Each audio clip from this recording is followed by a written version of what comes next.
Hello guys, it's Link here, and we'll go back to another video. In today's review, we're taking a look at set 7259, the ARC-170 Starfighter from LEGO Star Wars.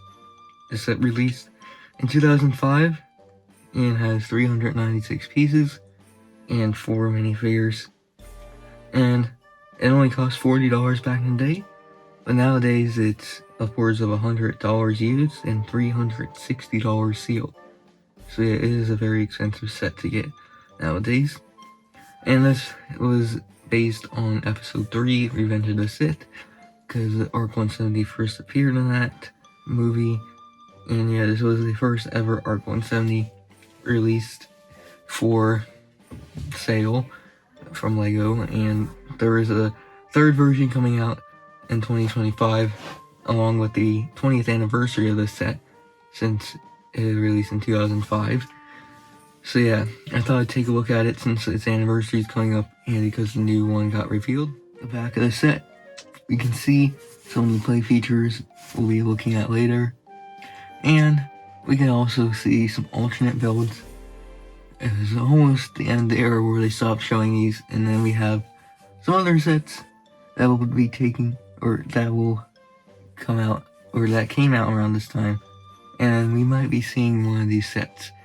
We're taking a look at the ARC-170 today, but another one on there I might be doing a review on later, so stay tuned for that. So here's the instructions for the set. Pretty much the same box art on the front. And looking inside, we can see the design for the 2005 era sets with the fire at the bottom and then the gray starry background. It's a pretty medium-sized instruction.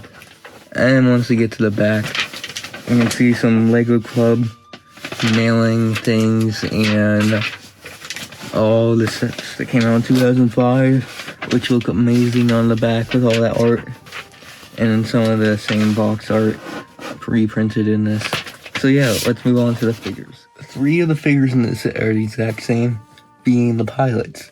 So here they all lined up. 2 of them have this gun, which is an older style of Star Wars guns using the megaphone piece and a blue stud.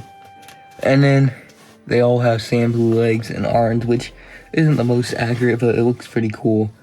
And their torso has some of the tubes and the controls that a pilot wear, plus some other detailing for the pilot suit, which looks pretty great.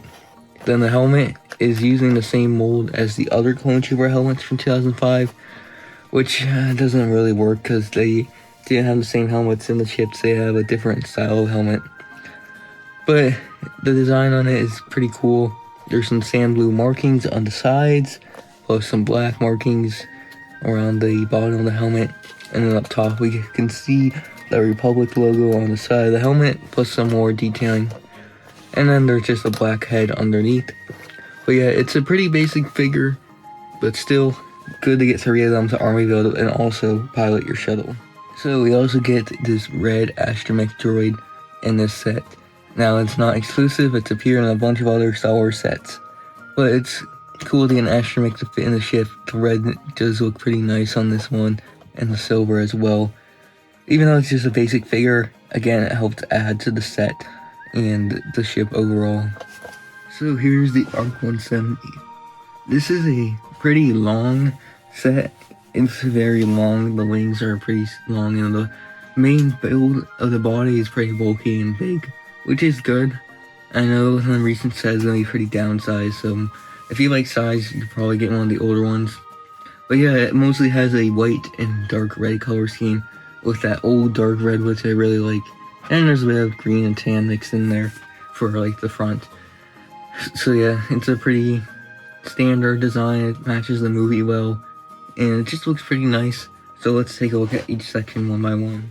So the front of the set, we have this little front area, which there's a gap, and this is made by using some hinge pieces right here on each side to create the hinge for these 2 sides, and then connected is some plate pieces, and it creates that gap in the front. Then up top we have some green pieces using this specially printed curved piece for the front to create that parallel between the green and white.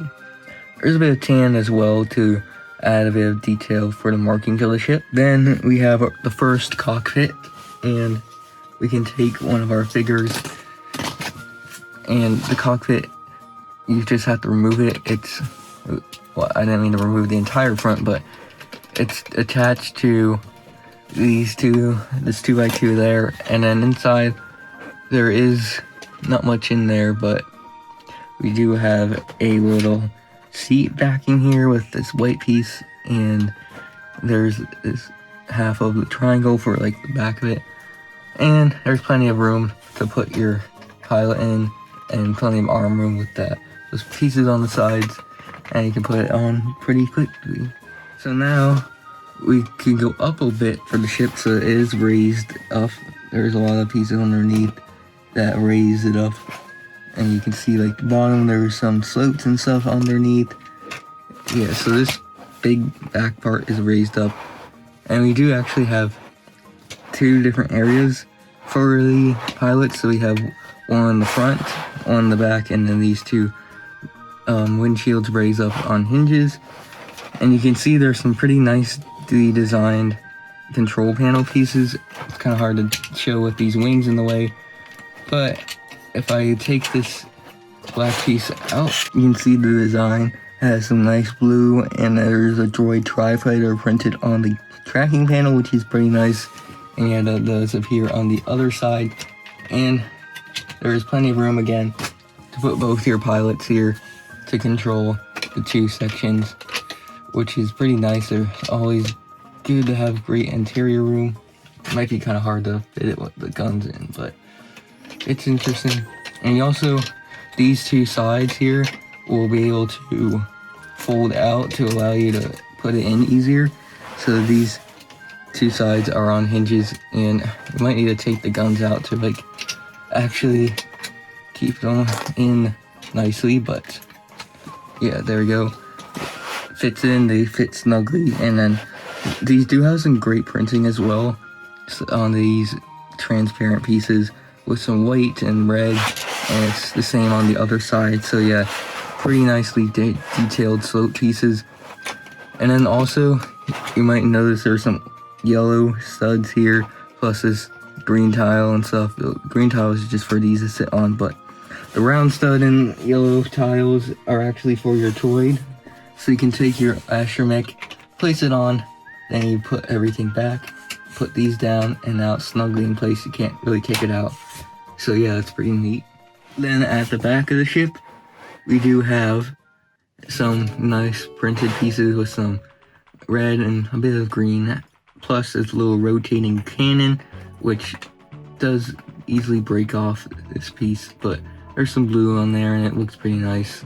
So moving on to the wings of the set, we have the giant engine here using these ridged round piece, and then this red piece with this printing for the inside of the engine here, which looks pretty great.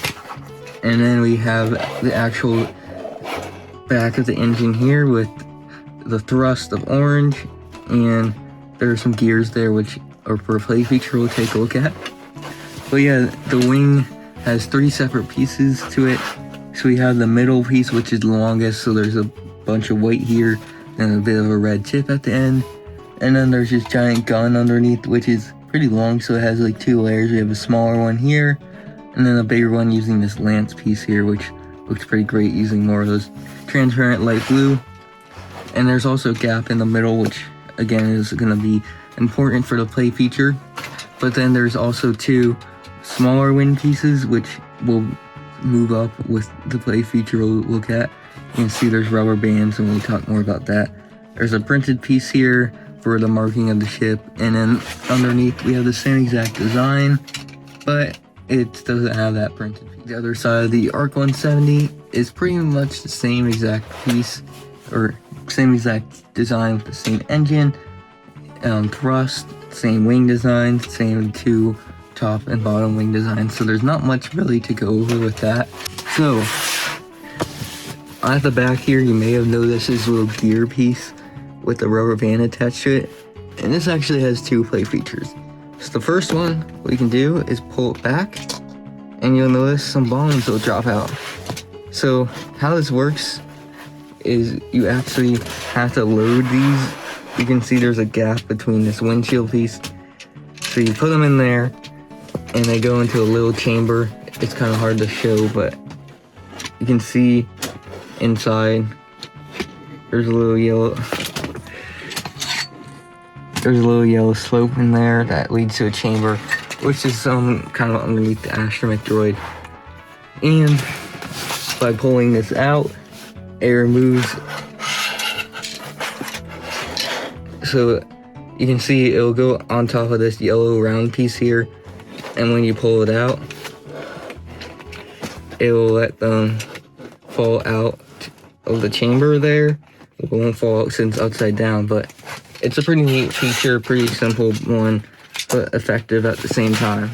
And then the last feature is the wings. So what we can do now is if we rotate this, it does take some time, but it will slowly rotate the wings until they open up.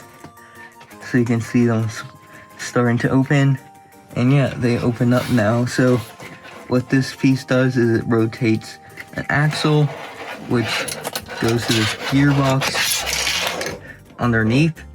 So you can see it right here, and it connects to these gears either side of the set, which rotates these pieces here, and it opens this rubber band.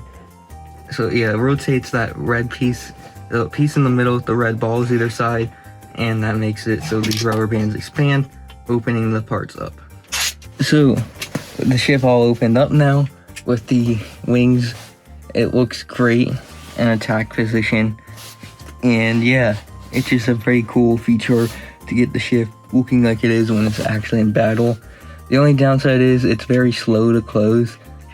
I don't know if I just built it wrong or something, but it just closes very slowly. You have to rotate the back gear a few times, and the wings are pretty breakable and do sag slightly, but they're in these ones that would go up also can fall off pretty easily. But besides that, it's still a pretty great feature to have in the set. Overall, this ARC-170 build is great. Lots of great details and prints, and design just looks amazing. It's probably been one of my most fun builds that I've built recently. And the figures are a bit lacking. The set does have some stability issues with the wings, and some parts of the set just keep falling off, but that's an older set issue that's common with stability. And though the play features are still great with the wings and the bombs and then the interior space as well. And I think I'll give this set an 8 out of 10 for its score. So yeah, if you enjoyed this video, make sure to stay tuned for ones coming later, and also subscribe, like the video, share it with friends, and we'll see you guys in the next one. Goodbye!